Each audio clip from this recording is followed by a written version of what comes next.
Hello, everyone. Welcome to the Real States. And I want to say Happy New Year 2024. And my goal for 2024 is to get to 500 subscribers. That's my goal. And today's video, we're talking about Small Soldiers and Forgotten Classic. It's directed by Joel Dante. He's the director. Um, he made Gremlins, Gremlins 2, and Old Piranha. Um, he made a lot of movies. I didn't know he made a lot, but he made more than I remembered. But anyway, so you remember? So this is 3 years after Toy Story. So when that, so it even though it got bad reviews from Rotten Tomatoes, both critics and audience, which are wrong, and the movie just turned 25 years old. 25 years old, this movie is. That's crazy.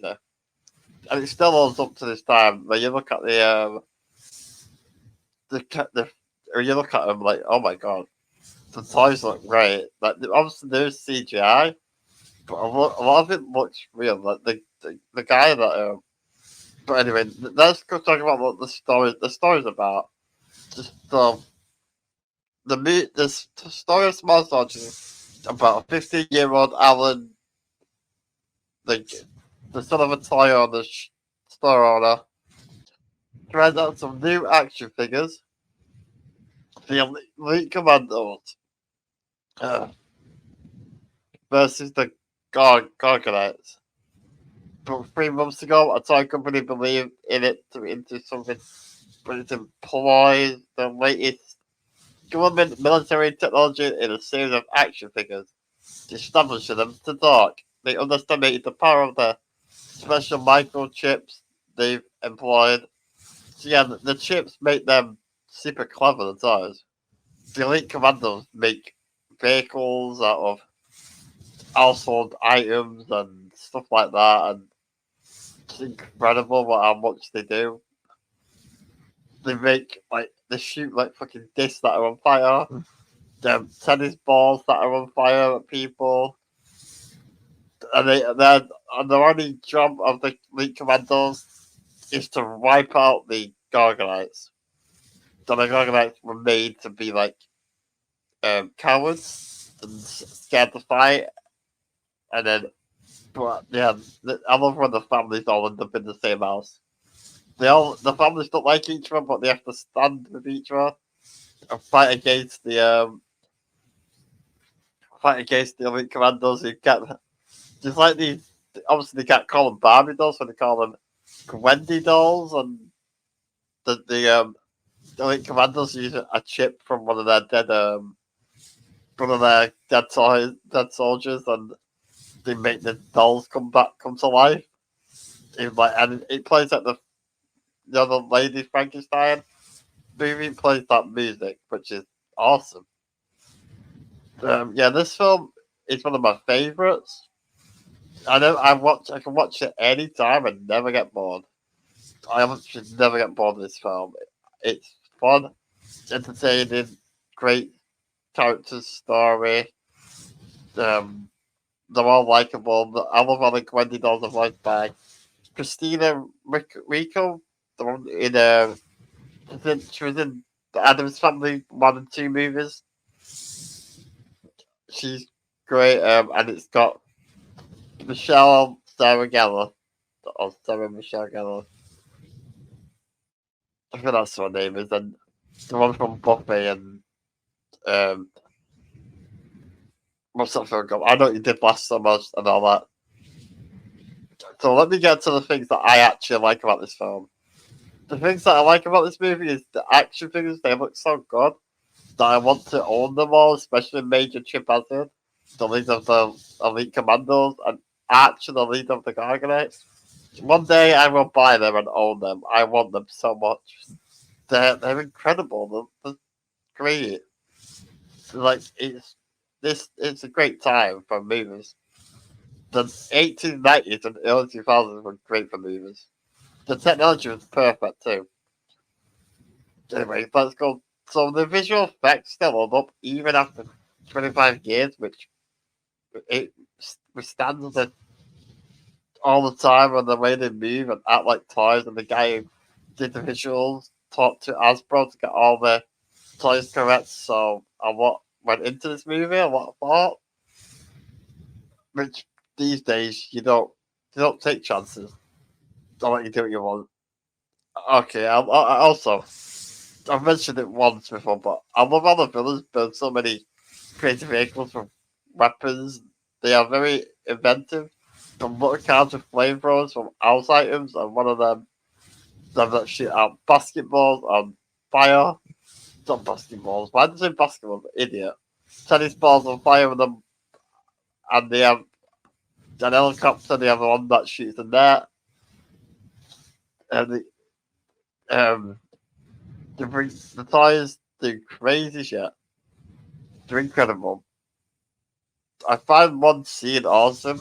The funny is when the toys use the spice girls, it's like for psychological warfare to confuse the enemy, like they did in, they actually use in real one of them some people. And the mum gets really excited when she hits the ball and destroys the vehicle. It's great. They shoot fireworks and everything. The best part is when the Gargoyles become brave and decide to fight back against the elite commandos in their unique ways, and a payoff that movies don't do anymore, or at least most of the time when we have great, we don't really. So we used to get loads of stuff that was great with stories and all that, but not anymore. The part where the main character just picks up the toy, shoves it into the waste disposal, and kills the toy, which is the one that gets his chip used to bring the Gwendy dolls alive. Because the 90s was a different time for movies. Like this was the perfect time, especially because it was the best technology. The technology was at its best. Just to cut the power of the house and phones don't work. Um, the phones used to have cords and everything. It was crazy. Things that mess up so many movies of the 80s, 90s, early 2000s. So imagine Die Hard. Die Hard would just have a phone and phone the cops. Then the cops would turn up because you phone 911, or 9 or 119, whatever. You just phone them, they're easy. Home Alone would be solved. It's just movies. Yeah, they can be solved any easy. That's why it's hard to do movies these days, I think. The technology is very different, which is crazy if you ask me. Alright, the cast of this movie is actually great. The voice for Major President is Tommy Lee Jones, who also appeared in later on in the first Avenger, Captain America: The First Avenger. We have Kristen Dunst, who this is before done. She was in a what's it called? Interview with a Vampire, and then she did this, and then after this in like the early 2000s, she played Mary Jane Watson in Sam Raimi's Spider-Man trilogy. Phil Hartman, who plays Ted Bolton, the no neighbor from Jingle All the Way, who eats Arnold's cookies, and Arnold's like, "Put the cookie down." Um, the part where they just beat the dolls, like the Randy dolls, have captured the Kristen Dunst character, and she gets like free, like by Hatcher and what's his name? What's his name? Main character. Um,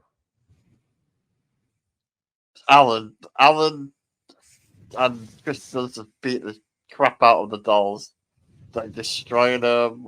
And it's funny. It's great. It's so inventive. Like I love when the toys blow up and Major Trapez is the only one alive, and he steals the truck to bring all his soldiers back. I just think this film is, it should be remembered more. The score is like amazing. It's made. I think it's Jerry Goldsmith or something like that. The score is felt great. I just love it. I wish. I don't know if I wish it got a sequel, but I wish people remembered it more. Cause oh my god, this film deserves it. It deserves to be remembered by everyone. It's a classic. Like, it's like when The Thing got bad reviews, and now it's a classic all the time now.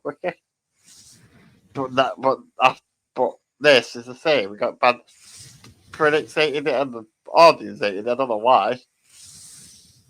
But yeah, Joe Dante is great. Gremlins is one of my favorite Christmas horror films. Because it is a Christmas film. It's like Christmas, so and it is Christmas. So yeah. But yeah, this has been great. This is the Real Snakes. Don't forget to like, comment, subscribe. My goal is to get to 500 subscribers this year. So let's see how far we can get. Thanks for listening this long, and I'll see you next time. Goodbye.